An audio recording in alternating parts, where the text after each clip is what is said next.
Pessoal, tivemos um probleminha técnico aqui. Eu não sei o que aconteceu. Acho que o Instagram derrubou aqui a nossa live. Marcelo, Ô, Vitor, voltamos? pois então, cara, eu não sei o que aconteceu aqui, Marcelo. Simplesmente parou. Do nada parou o vídeo aqui. Não era nem a internet. Eu acho que o Instagram que deve ter dado uma boicotada aí. Mas estamos de volta, não tem problema, né? Vamos seguir aí. Tu estava falando, na hora que interrompeu o vídeo, tu estava falando do relatório ambiental prévio, né? Do RAP, né? Que Isso, essa é uma das possibilidades. isso, exatamente, né? Empreendimentos geralmente menores, né? Esse relatório ambiental pré um diagnóstico ambiental, né? Com enfoque na área do empreendimento, né? Então, apenas um único profissional pode assinar o estudo, né? Mas Uhum, um estudo um pouco mais elaborado, né? Vamos chamar dessa forma, né? Que um estudo simplificado, que seria um EAS, né? Que seria um estudo intermediário, aí são para empreendimentos com maior potencial poluidor, né? Ou empreendimentos numa maior proporção, maior porte, né? Onde é feito um estudo não só diretamente na área afetada, mas sim em todo o seu entorno, né? Que nós chamamos de área de influência direta, né? Do empreendimento. Então, esse AS tem que ser assinado, no mínimo, por uma equipe multidisciplinar, né? Envolvendo, a gente sempre faz em três profissionais, né? Que seria um profissional voltado à área do meio biótico, um profissional voltado à área do socioeconômico, né? E outro uhum, profissional diferente ao meio físico, né?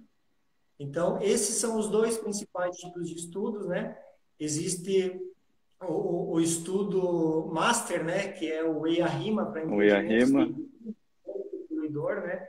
Onde Uhum, é uma didática totalmente diferente, né? Existe um termo de referência aprovado pelo órgão ambiental, existe todo um estudo com dados primários, né, do local, não somente dados uhum. secundários. Então, esse tipo de estudo, o EIA-RIMA, envolve uma equipe multidisciplinar, geralmente com mais de 10 profissionais, né? Então, realmente são especialistas da área, né? Que estudam, né, o determinado assunto e elaboram documentos técnicos com informações de campo. Uhum. E num caso de um empreendimento, Marcelo, que ele seja passível de licenciamento ambiental, né, e ele aí demande uma supressão de vegetação, um corte, logicamente, para ele poder se implantar naquele local, em geral é feito um trabalho bem específico, né, do campo da engenharia florestal, né, o que seria o inventário florestal, né? Conta para gente, né, embora a minha formação seja engenharia sanitária e ambiental, né? E inclusive já tive a oportunidade, né, de te acompanhar em alguns campos, né? Algo bastante complexo o inventário, mas eu acho que é bacana para quem nos assiste, vai nos assistir depois nas plataformas, explicar de forma breve como é que é o inventário florestal, porque eu já ouvi de engenheiros ambientais, né, que não fazem a menor ideia, por exemplo, o que é o inventário florestal, como é que ele é feito, mede todas as árvores, não mede todas as árvores, qual que é o parâmetro que se utiliza, né? Se puder compartilhar um pouquinho desse teu conhecimento com a gente também com relação a isso. Ex Exatamente, Victor. Você me ouve bem? Ouço, pode falar. Então, o inventário florestal, né, na região nossa aqui no estado de Santa Catarina, todo isso é integrante do bioma Mata Atlântica, né? E o bioma Mata Atlântica existe uma lei específica, né, que descreve, né, a proteção e regulamenta o uso, né, da vegetação integrante a esse bioma. Então, vejamos que o primeiro aspecto, né, no inventário florestal é você ter o entendimento da Lei da Mata Atlântica, que é a Lei 11.428 de 2006, onde há uma série, né, de restrições e regulamentações sobre o uso, manejo e conservação da floresta.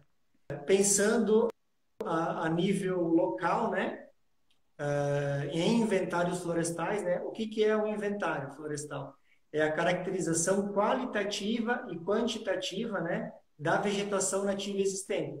Quando eu falo qualitativa, né, são as características, espécies, grau de conservação, estágio de regeneração. Uhum. E quantitativo envolve dados de diâmetro, altura, área basal, volume, né? Então, quando é feito um inventário florestal, né, existem duas formas de você quantificar, né? Por meio do censo, né, florestal, que seria a medição de todas as árvores nativas, né? Essa medição Uhum. envolve dados de circunferência, né, para identificar o porte da madeira, dados de altura e dados da composição florística, né, que é a descrição botânica da espécie, né? Identificar se ela é nessa distinção, identificar qual que é a família, espécie, gênero, né? Então, Uhum. obviamente, o censo florestal, né, que é a medição de todas as árvores, é feito em áreas menores, né? Não haveria nenhum sentido eu ter uma área de 10 mil metros e realizar o censo, né? Eu vou ficar lá 2 meses, 3 meses Entendi. inferindo. Então o censo, nesse caso, é o trabalho em loco mesmo. Vai lá, faz a medição né, do diâmetro da árvore, identifica a espécie, né, e a altura dela, é isso? De toda a Isso, área, no caso, mas é mais aplicado aí para áreas menores, né? Existe um exatamente. limitador que a legislação prevê em relação a isso? Não, não há amparo legal, né? Isso depende muito das condições da floresta e área, né? Vamos pensar de uma Uhum, forma que eu tenho uma área de 100 mil metros quadrados, né? E 80% vegetada. Então, eu não vou me fazer valer do censo, né? Eu vou utilizar amostras, né? O que que são essas amostras? uhum, São parcelas, né? Com tamanho definido, né? 10 por 20, 10 por 30, 10 por 50. Eu faço essa alocação no local, né? Faço as medições e demarcação da parcela em campo.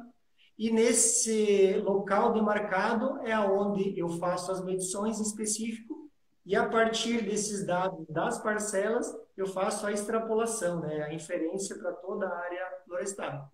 Então, uhum. quando é feito amostras, né, dentro do inventário florestal, existem alguns processos, né, de você designar e alocar as parcelas de forma aleatória, sistemática Uhum. e como cálculos estatísticos, né, para determinar qual que é a precisão dessas amostras, né, em relação ao todo. Uhum, entendi. Então, é um trabalho estatístico, então, na verdade, né?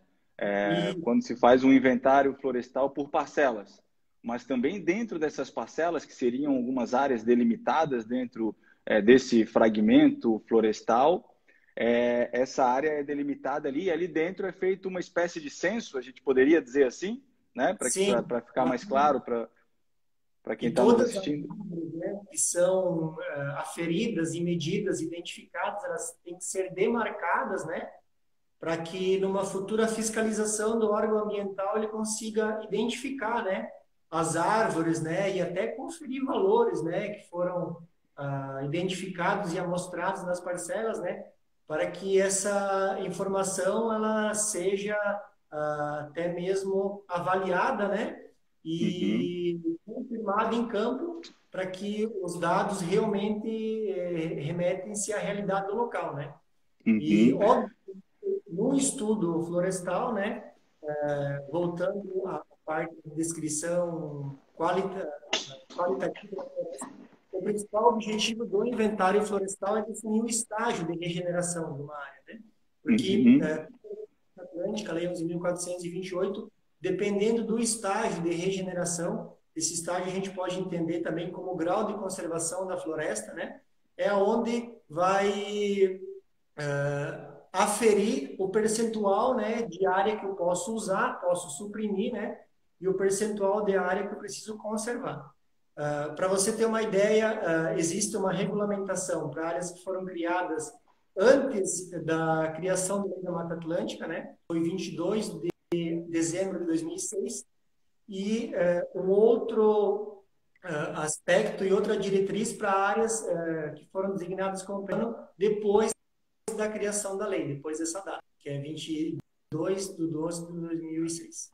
Ela traz, a lei da Mata Atlântica, ela traz esse marco temporal, então, também, né? Entre antes da criação dela e depois, com regramentos distintos, então, em relação à supressão de vegetação? Isso. Exatamente. Essa definição do estágio ela é primordial, né? Porque vamos imaginar de uma forma, né? Às vezes a pessoa detém uma área urbana, né? Tem interesse em usar essa área, né?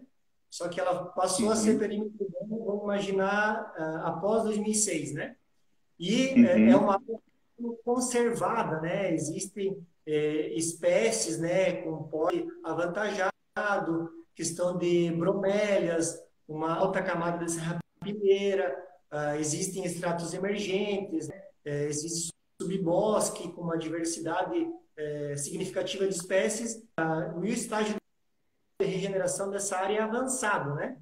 Então, florestas em estágio avançado que passaram a ser perímetro urbano após 2006, né, a criação da lei, é vedado o corte. Então, você às vezes tem uma área, né, no perímetro urbano, ela é em parte florestada e em função do estágio de regeneração e a data do perímetro urbano que passou a ser promulgado, você não pode usufruir, né, retirar uhum, parte da vegetação para construir qualquer tipo de empreendimento, né? E à uhum. medida que você classificar como estágio médio, né, que seria uma classificação intermediária, né, você poderia suprimir até 50% da área. Uhum. E o estágio inicial seria aí, ela tem alguma vedação para estágio inicial de regeneração? A lei da Mata Atlântica define para estágio inicial permitido o corte de 100% da área, né? Só que Uhum, em parcelamento do solo, né, você tem que atender uma área verde, né, do empreendimento. Então, essa área verde é definida por uma legislação municipal, né, pelo plano diretor ou lei de zoneamento. uhum, uhum. Nesse caso de vegetação em estágio inicial, a ser mantida corresponde à área verde definida pelo município. Entendi, entendi. E dentro de um processo de supressão, lógico que isso vem muito de encontro ao, acho que se não me engano, no artigo 12 da Lei da Mata Atlântica, que fala até, né, que deve se preferir ocupar espaços já previamente alterados, né? É, mas uma dúvida que deve, né, surgir para muitas pessoas é, tudo bem, né, existe um processo de supressão que tramita dentro do órgão ambiental, mas há também algumas compensações dentro de um processo de supressão, né? Como você bem falou, né, conforme for é, a data em que a área foi promulgada, decretada, né, enfim, urbana, antes ou depois de 2006, existe esse marco temporal, e dependendo desse marco temporal e dependendo do estágio de sucessão florestal, é o que vai dizer o quanto da área total pode ser suprimido, né? Desde o 100%, em tese, né? 70%, né, para estágio médio, né, antes de 2006, e Isso, 50% para estágio avançado antes de 2006, certo? certo, exatamente. Então, E, obviamente, no e inventário. para depois de 2006, os parâmetros mudam, né? Isso, exatamente, né? Obviamente, a lei da Mata Atlântica, né? Ela cita, né? Que esse uso, né? E corte da floresta, né? Nativa, ela tem que ser executada em áreas preferencialmente já alteradas e degradadas, né? Inclusive, é Uhum, vedado o corte em alguns casos, né? Da lei da Mata Atlântica, por exemplo, quando faz parte de corredores ecológicos, né? Entre áreas, né? Você ter espécies endêmicas em determinado local, em determinada região. Então, a mesma lei que cita, né, nos casos onde você tem preferência em usar aquela floresta, existem casos que você tem que manter em função dessas questões, né? Mas uhum, essa questão do estágio, realmente, ela é muito importante, né? E esse estágio, esse percentual de uso, a pessoa não, quando vai usar uma área, né, suprimir para determinado empreendimento, existe uma série de compensações e medidas mitigadoras, né? Não é simplesmente uhum, chegar e retirar a árvore, né, cortar ela, né? Uma delas, né, o principal, né, compensação que a gente pode falar é que uma parte da área vegetada permanece no local como permanência, né? Essa permanência uhum, pode ser a 50% conforme o estágio. Uma outra questão e obrigação legal pelo artigo 17 é que a área desmatada tem que ser compensada com a mesma metragem, a mesma bacia hidrográfica em área rural, quando o corte for dessa forma, ou região metropolitana em perímetro urbano, né? Então, se eu vou suprimir, com licença, né, ambiental, né, com autorização de corte, uma área de quadrados, eu preciso precisar comprar uma área com a mesma metragem, né, em um outro Uhum. local, e realizar uma averbação, né, naquela área, né, em nome de terceiro, o meu nome, né, referente à compra, referente a essa compensação pelo corte. À medida que existe a terceira compensação, né, falar dessa forma, né, que Uhum. pessoas físicas ou jurídicas que consomem matéria-prima, né, de uso florestal provenientes nativas, elas têm que realizar reposição florestal, né? Essa reposição é como se fosse um cristão, é assim que a gente chama, né? E como você está Uhum. consumindo matéria-prima de uso energético florestal, né? Para que isso não afete as futuras gerações, você tem que comprar créditos ou realizar o plantio, né, em uma nova área, né? Essa reposição florestal é em função do volume de supressão, né? Então, Uhum. plantio, quando eu faço um plantio de 1 hectare de floresta nativa, ele corresponde a 200 créditos, 200 metros cúbicos de crédito. Então, se eu Uhum. realizar um corte de 100 metros cúbicos, né, eu vou precisar replantar meio hectare ou com créditos de uma pessoa que realizou o plantio. Então, veja, são três Uhum. formas, né? A permanência da vegetação no terreno, a compensação, que é uma compra de uma área equivalente à desmatada, e créditos de reposição, que tem que ser feito ou por meio da compra de uma pessoa que executou o plantio. Então, envolve uma série, né, de aspectos, né? À medida que são também realizados, né, afugentamento de fauna, realizados resgate de fauna, resgate de, né, Uhum. resgate de bromélias e também resgate de germoplasma de espécies ameaçadas, transplante de plântulas. Então, é um trabalho assim bem executado, né, para que esse corte, né, se executado e autorizado, seja com o menor impacto possível, né? Uhum. Porque na prática, então, né, mesmo o que a legislação nos impõe, né, são esses três tipos de compensação, né? Então, aqui fica no imóvel a permanência, né, que vai variar conforme o estágio de sucessão e a data em que a área foi promulgada urbana, Victor, tá né? me ouvindo? Não estou te Tô te ouvindo. ouvindo, tô te ouvindo, tô te ouvindo. Não consegue me ouvir? Não. Não, a internet não está nos ajudando hoje muito. Tá ouvindo agora? Não tá ouvindo? Você ouve aí?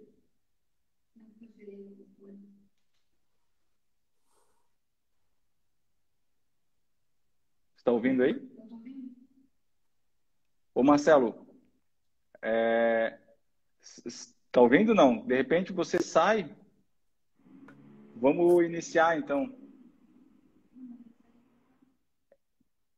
Isso. Aí agora vamos ver lá para chamar ele de novo. Realmente a gente não está com muita sorte, né? Vamos lá, cadê? Vou botar aqui.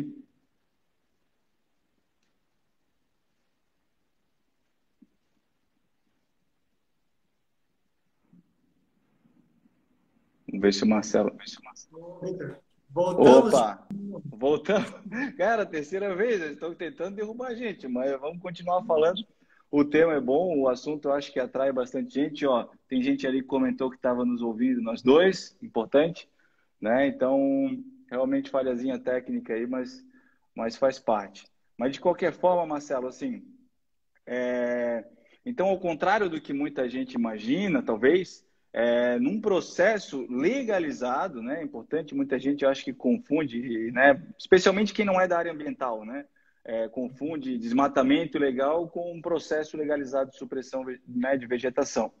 Então, muita gente não faz a menor ideia, né, que a legislação impõe alguma série de restrições e alguma série de compensações que, na prática, depois vão bloquear algumas áreas, né? Essa permanência ela não pode ser utilizada, a área que é averbada ela também não pode ser utilizada futuramente, de maneira que vai se criando aí, então, um estoque, né, de área florestada, né, com biodiversidade, enfim, com espécies nesse local, né? Então, diante disso, Marcelo, até uma dúvida que a gente recebeu essa semana em função do bate-papo que a gente teria hoje aqui, né, o nosso primeiro papo de meio ambiente aqui da Viva, e vão ser uma série de outros, né? E a gente colocou lá algumas perguntas, né? E uma delas que chegou para a gente seria, né? O que seria então importante, né, se preocupar antes de comprar um imóvel ou se construir nele, no caso de ele ter vegetação, né? Qual que seria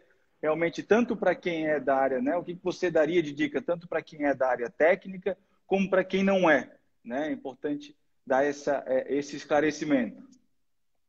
Isso, Vitor. Assim, até recentemente eu e são.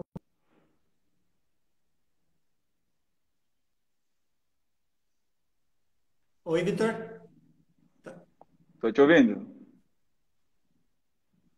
Tá- Tá me ouvindo? Então, tô te ouvindo. Então, isso são coisas que acontecem no meu dia a dia, né? Às vezes a pessoa encontra uma oportunidade de negócio, né, numa área que tem a vegetação nativa e ela não faz a mínima ideia, né, de quais o processo legal para usar essa área, né? Então, existem restrições, né? A gente pode dividir em dois grandes grupos, né? Que são as restrições urbanísticas, né? Onde ela precisa se preocupar com a questão do plano diretor, se ele permite ou não, né, edificações, né, nesse local, e as restrições ambientais, né.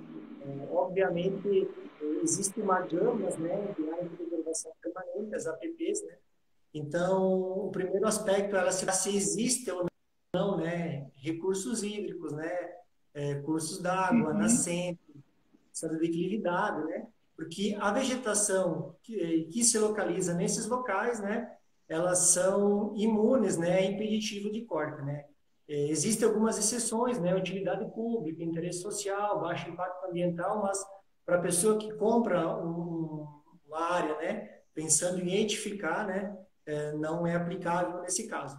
Mas, ao mesmo tempo, né, outros impeditivos, né, referente à questão do estágio de regeneração, porque o estágio em si vai definir a área passível de uso, né? Essa é a principal preocupação. Se existe vegetação nativa no local, é importante que ela entre em contato com um profissional habilitado ou, né, às vezes tem muitas pessoas que falam da seguinte forma, né?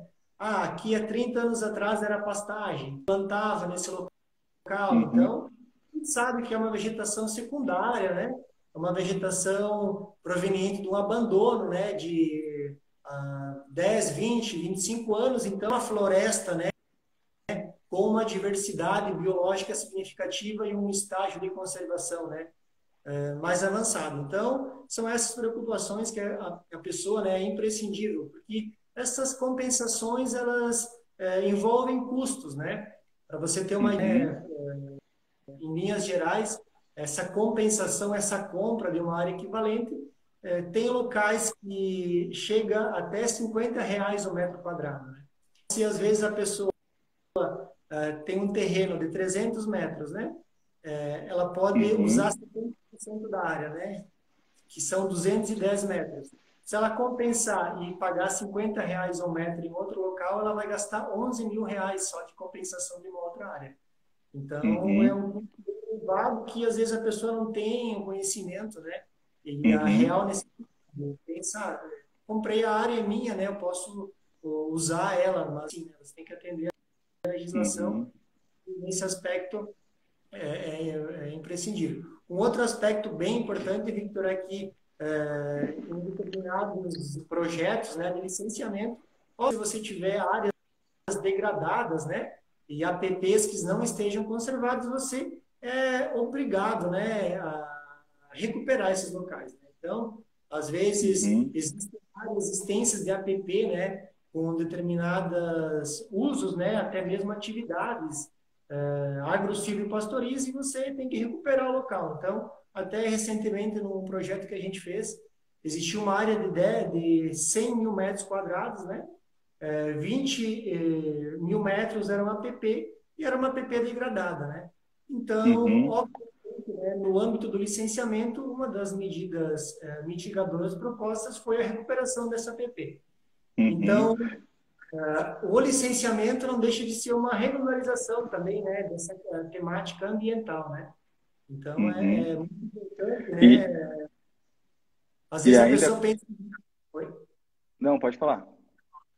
Então, nesse aspecto, né, você às vezes consegue regularizar o imóvel, né, e você pensa que realmente a área edificada naquele terreno, né, às vezes o impacto ambiental só o retorno positivo de você recuperar uma PP degradada, às vezes é superior do que você permitir, né, edificações naquele local, né?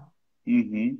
E ainda existe o risco, de repente, de se estar lidando com alguma área com um estágio de sucessão avançado, por exemplo, né, declarado urbano depois de 2006, né? Ou seja, está adquirindo uma área, né, com talvez algum interesse em uso sem poder fazer o devido uso futuro, né? Até isso é uma outra dúvida, Marcelo, que chegou para a gente, era a questão, tem muita gente, a gente já ouvia, né, até a gente já ouviu, acredito, em conjunto, esse tipo de pensamento do tipo, quero cortar a vegetação do meu terreno para valorizar e vender, né? É, queria que tu explicasse, então, né, porque o que a lei da Mata Atlântica fala em termos disso, né? Quando é que pode, de fato, suprimir a vegetação, né? Aqui, quando a gente está falando do bioma Mata Atlântica, né? Até é importante para quem nos assiste, para quem vai nos assistir depois, né, que boa parte dessa nossa conversa ela está centrada no bioma Mata Atlântica, que é o bioma aqui em Santa Catarina, né, que é o bioma encontrado aí em boa parte da região sul, sudeste, uma parte do nordeste, que é completamente diferente para quem não é da área do bioma amazônico, por exemplo, do Cerrado, enfim, são outros biomas que a gente tem, né? E a lei da Mata Atlântica tem uma lei específica e regramentos específicos em relação a quando que efetivamente se pode suprimir. Não é sempre, né, Marcelo? Exatamente, Victor, muito bem colocado por você, né? O artigo 30 e 31, né, da Lei da Mata Atlântica define que em perímetros urbanos, né, é permitido o corte de vegetação desde que vinculado a uma edificação ou a um parcelamento do solo, né?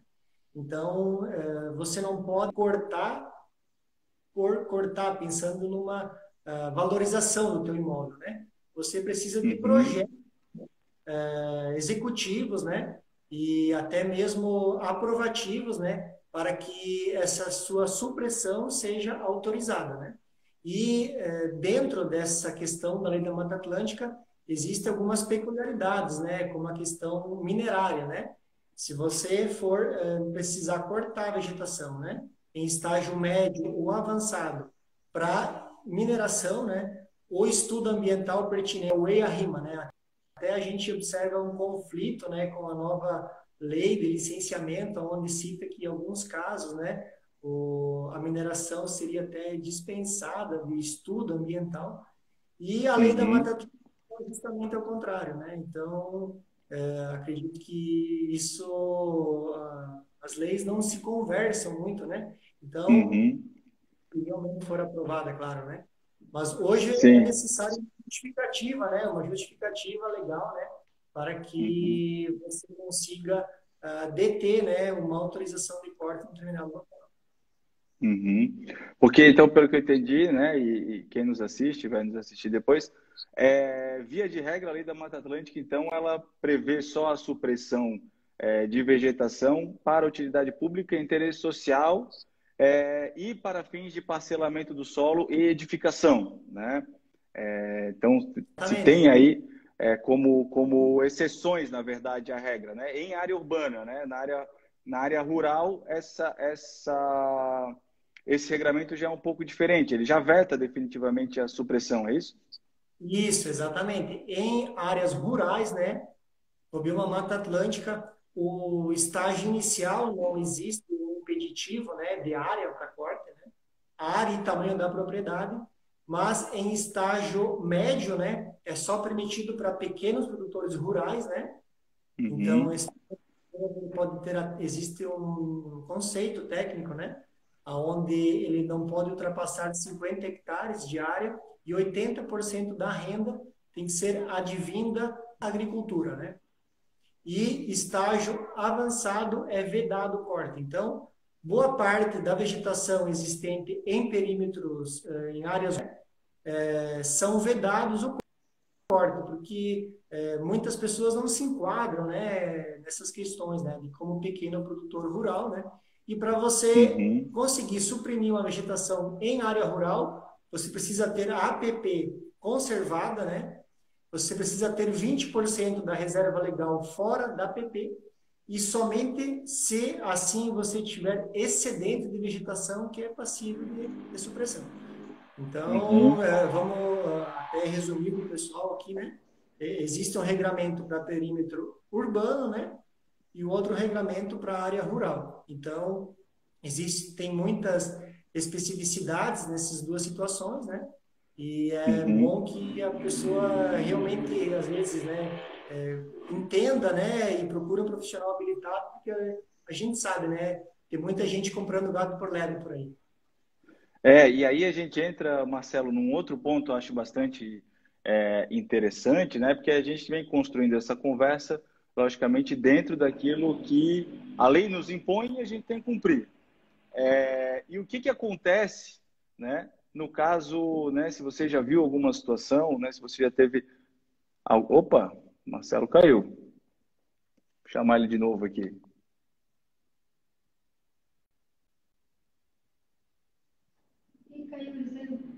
Então, ele caiu aqui, eu vou chamá-lo novamente.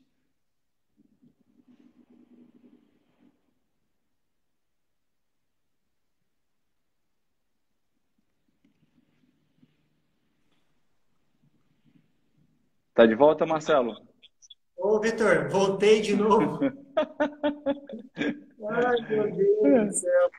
Mas assim, Marcelo, a gente está se encaminhando para o fim já, mas antes disso tem um aspecto bastante importante para quem nos assiste, que a gente estava falando até agora do que a lei nos impõe, o que a lei nos obriga a fazer, né? Quais são os critérios, né, para a supressão de vegetação, e especialmente essa análise que o engenheiro florestal tem essa capacidade e esse conhecimento para fazer. É, mas a pergunta é, né, existe uma lei de crimes ambientais 105 e existe ainda um decreto federal, que é o 6514, que estabelece as infrações ambientais, né? No caso de quem descumpriu, né, não observou o estágio, não contratou um profissional experiente, com conhecimento na área e simplesmente foi lá e cometeu um desmatamento ilegal, né? Quais que são os riscos para esse cara? Então, Victor, esse é um problema, né, que a gente visualiza na maior parte, né, em alguns casos, né, onde a pessoa cumpre, né, a licença ambiental, né? E quando você descumpre a licença ambiental, existem imposições, né, do ponto de vista administrativo, né, e até mesmo criminal, né? A Uhum, lei dos crimes ambientais, como você bem citou, né? Ela lista, né, que nesses casos de descumprimento, né, de licenciamento, né, ou supressão de vegetação sem licença, né, uhum, você é penalizado, né, por meio de um auto de infração, um embargo da área, né, e obrigatoriamente você é entendido que você recupere o local, pague multa, realize compensações, né, em função uhum. desse tipo de mineração também. Uhum. Então, na verdade, a lei prevê, então, como um crime, então, né? Então, aquele sujeito que comete, né, uma infração dessa natureza, ela também é enquadrada em crime, podendo, inclusive, ser responsabilizado aí criminalmente perante ao próprio Poder Judiciário.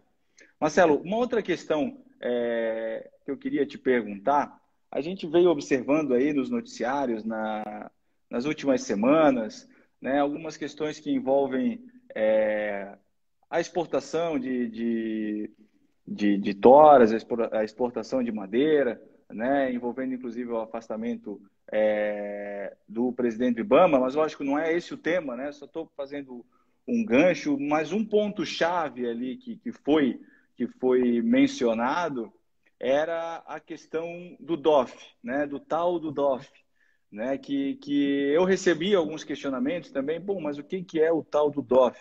Né? Então eu queria também que tu pudesse comentar um pouquinho, né? O que é o DOF, para que ele serve, né? E qual que é a importância dele, na verdade, para a preservação ambiental, né? E para o regular andamento dos processos de licenciamento.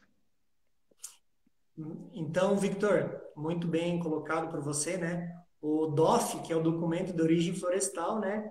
É uma licença, né, de transporte, né, por qualquer meio, né? E aonde também ele regulamenta o armazenamento, né, da tora, madeira, né, ou qualquer produto florestal, né? Então, é uma forma de você controlar, de haver um controle, né, da origem e a destinação final desse material lenhoso, né? Veja que hoje boa parte, né, proveniente de planos de manejo da Amazônia, ela já é totalmente a tora quando ela é explorada em campo, ela já recebe uma denominação, né, um código, né? E esse código você consegue rastrear ela, né, durante todos os processos de beneficiamento até a destinação final, né?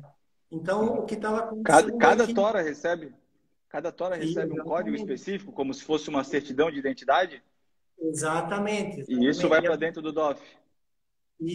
Porque o DOF, o que que é? É o documento de origem florestal, né, aonde você vincula, né, qual que é a origem desse material e qual é a destinação final, né? Então, a Uhum, pessoa, né, que vai transportar qualquer produto de origem florestal, a licença de transporte é o DOF, né? Então, esse uhum, DOF é uma forma de você realmente regulamentar o sistema para que não haja nenhum tipo de fraude, né? A gente, uhum, o que você falou era que ações irregulares eram executadas e essa madeira era transportada até para outros países, outros estados, de uma forma ilegal, sem ser proveniente de processos aprovativos, né? E hoje, uhum, o que acontece aqui no estado de Santa Catarina, obviamente, para você conseguir emitir um DOF, existe uma certa burocracia, né? Porque é necessário que as empresas tenham licenciamento ambiental da serraria, profissional uhum, habilitado, cadastro ambiental no IBAMA, onde incumbe taxas trimestrais, né, de fiscalização do órgão ambiental. Então, obviamente, o preço da madeira em si, né, ele acaba ficando bem mais alto, né, do que, sim. obviamente, uma madeira que É, é até, explorada no momento, né? e até essa não parece ser uma particularidade só daqui em Santa Catarina. O Guilherme, que está nos acompanhando aí, né, um grande amigo também, comentou em relação ao Paraná ali também, né, que são pouquíssimas empresas devidamente habilitadas para receber o DOF, né, dada essa burocracia, vamos chamar assim, né, mas dado a todo esse regramento aí que a legislação coloca em relação ao DOF, o que também, de certa forma, é importante, né, para poder garantir, de fato, essa rastreabilidade, né, do material florestal. Né? Marcelo, a gente já está aí com... São 8h24 já, né? Passou rápido, né? O nosso bate-papo aí é bem um bate-papo mesmo. Para a gente ir encerrando, eu queria te agradecer, cara. Eita, caiu de novo? Vou chamar ele de novo aqui, só para pelo menos poder me despedir do Marcelo, né?